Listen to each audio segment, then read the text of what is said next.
Alice Hersom est née à Prague en 1903. À l'âge de 39 ans, elle était devenue une pianiste accomplie. Mais en 1942, sa vie est bouleversée et prend un tour tragique. Toute sa famille est arrêtée par les nazis et expédiée en camp de concentration. Sa mère et son père sont tués, mais elle survit avec son fils parce que les nazis voulaient produire un film de propagande et ils avaient besoin de ses talents de pianiste. Elle passait ses journées sur le sol gelé, de terre battue, à rassurer son fils en se demandant comment ils allaient survivre. Elle savait que le moment venu, elle n'aurait que quelques minutes pour se préparer avant de se produire. Si ses ravisseurs n'étaient pas satisfaits, elle et son fils seraient exterminés le jour même. Étrangement, elle découvrit une façon, non seulement de survivre, mais de s'épanouir. Son histoire est racontée dans un livre puissant et passionnant intitulé « Un siècle de sagesse ». Alice éprouve plus de joie en un seul jour que la plupart des gens n'en éprouvent toute leur vie durant. Elle est pour nous un témoignage vivant de ce que l'esprit humain peut surmonter et accomplir. Je regarde du côté du bien. Je sais que le mauvais existe, mais je regarde les bonnes choses. Des gens viennent de partout dans le monde pour lui rendre visite dans son petit appartement de Londres afin de découvrir sa remarquable énergie. Étonnamment, jusqu'à ce jour, elle ne nourrit aucun sentiment de haine par rapport à ce qu'elle a enduré dans le passé. Non, j'ai jamais haï personne. Nous sommes tous parfois bons, parfois mauvais.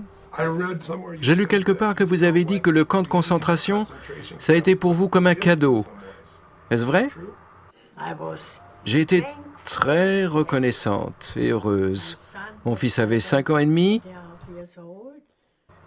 et il me demandait quelquefois « Maman, pourquoi est-ce qu'on n'a rien à manger ?» et toutes sortes d'autres questions. Mais je ne savais pas quoi lui répondre. Je crois que les hommes n'ont pas besoin de nourriture. Peut-être bien qu'on n'a pas besoin de nourriture. Quand on possède quelque chose de spirituel, vous voyez? Et ces concerts, les gens étaient là, des personnes âgées, affligées, malades. Et elles venaient au concert avec un tel espoir. La musique nous servait de nourriture. La musique était notre nourriture. C'est la musique qui nous a gardés en vie. Avez-vous souffert en camp de concentration? Est-ce que vous avez ressenti de la douleur du fait que vous n'avez rien à manger? Non, aucune douleur. Comment est-ce possible? Je riais tout le temps. Mon fils et moi, on est restés 2 ans allongés sur le sol et il me voyait rire. Comment un enfant peut-il s'empêcher de rire quand il voit sa mère en train de rire? Quand un enfant est près de sa mère, n'importe quoi peut arriver. Il n'a pas peur. Il se sent en sécurité.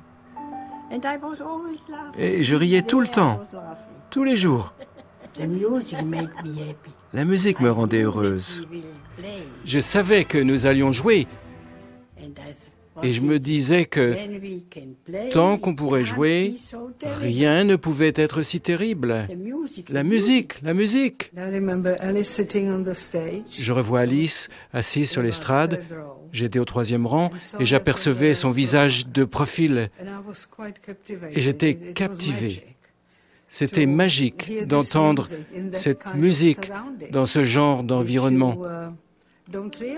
On oubliait où on était jusqu'à la fin du concert et puis après c'était un peu comme revenir sur terre. On réalisait où on était et à quel point on avait été encouragé. C'était pas seulement du divertissement comme disaient la plupart des gens, mais cela avait beaucoup plus de valeur. On devrait remercier Beethoven, Schubert, Schumann et Brahms. On devrait les remercier pour ce qu'ils nous ont donné. Ils nous ont apporté de la beauté, une beauté indescriptible. Ils nous ont rendus heureux. À mon avis, la pire des choses dans la vie, c'est l'ennui. Les gens qui ne savent pas quoi faire d'eux-mêmes. Ces gens-là sont pauvres, très pauvres. Quelles sont les 2 ou 3 choses les plus importantes que vous ayez apprises dans la vie? Que je suis né optimiste. J'ai aucun mérite. Ma mère a poussé un bon coup et voilà, je suis sorti comme ça, optimiste. Depuis le début de ma vie, je n'ai cessé de rire. Et je rirai jusqu'au bout. C'est ça ma réponse. Et pourquoi vous étiez si optimiste? Est-ce un choix que vous avez fait d'être différente de votre sœur? On était jumelles. Vraiment jumelles? Mais ma sœur, elle était pessimiste. Elle attendait les catastrophes. Et quelquefois, elles sont arrivées. Moi, j'ai eu le cancer. À quel âge? 83 ans. Je suis arrivé à Londres. Le lendemain, je me sentais pas bien. Alors, le docteur m'a immédiatement envoyé à l'hôpital. Ils m'ont opéré. Et voilà, je suis encore vivante. Wow, that's amazing. That's amazing. Vous avez dit que votre mère vous avait appris 2 leçons très importantes dans la vie, qui vous ont même aidé en camp de concentration. Que vous a-t-elle appris sur la gratitude? Que le fait de se plaindre, ça change personne. Quand on se plaint, on change rien. À 96 ans, elle dit, « Vous me demandez ce que j'ai appris au cours de ma longue existence, alors je peux vous répondre. Pour commencer, je suis reconnaissante envers ma mère parce qu'elle se montrait très intéressée à ce que nous apprenions sans cesse. On était 5 enfants. Elle voulait nous voir apprendre continuellement. C'était le fondement de tout. Et puis, elle nous a appris à être reconnaissants. Par exemple, dans la situation de survie où j'étais avec mon fils, nous étions reconnaissants pour tout. De ne pas avoir été pendu, d'être en bonne santé, bien sûr, de voir le soleil, de voir un sourire, de recevoir les paroles gentilles de quelqu'un. Tout est un cadeau. Absolument tout. Voilà, j'ai appris à être reconnaissante pour tout.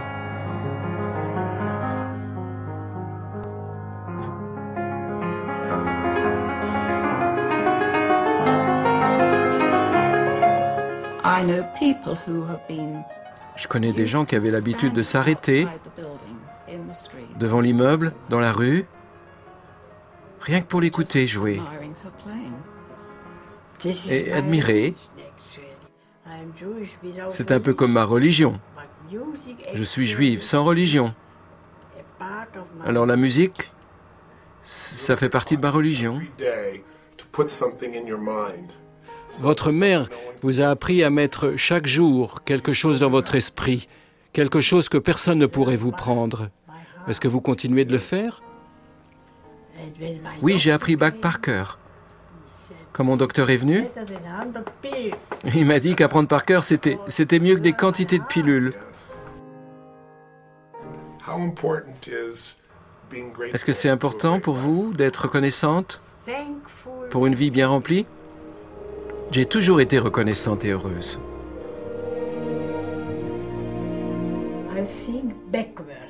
Aujourd'hui, je pense à rebours. Ça a été magnifique, absolument magnifique.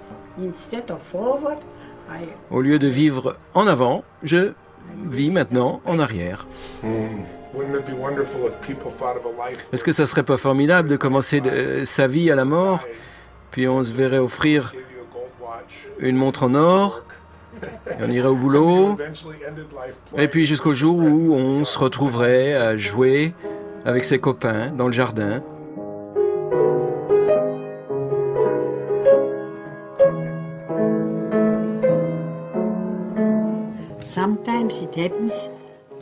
Quelquefois, ça m'arrive d'être reconnaissante d'être passée par là. Parce que ça m'a donné une certaine richesse que les autres n'ont pas.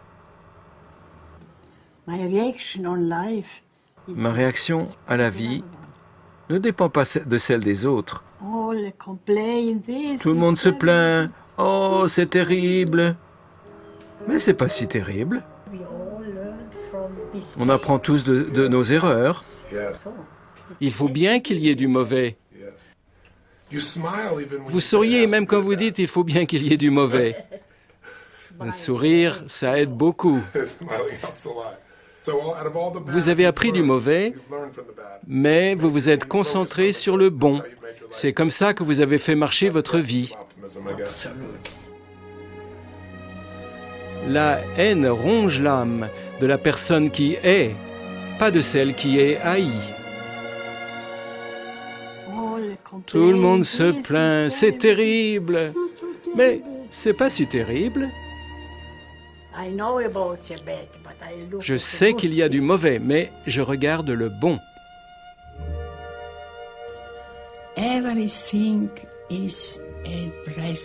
Tout est un cadeau. Je réalise que vous avez 106 ans et que vous continuez de pratiquer le piano 3 heures par jour. Est-ce vrai? J'ai 107 ans. Au fait, ai-je 106 ou 107 ans? 107 ans. Bientôt 108. Et vous continuez de pratiquer le piano 3 heures par jour. Aujourd'hui, âgée de 108 ans, Alice vit à Londres, seule dans un petit appartement, sans l'aide de personne. Elle continue de jouer du piano 3 heures par jour. Pour en savoir plus sur la vie si inspirante d'Alice R. Sommer, lisez Un siècle de sagesse de Caroline Stossinger. Conversation avec une survivante de l'Holocauste, âgée de 108 ans, Alice R. Sommer, interviewée par Anthony Robbins.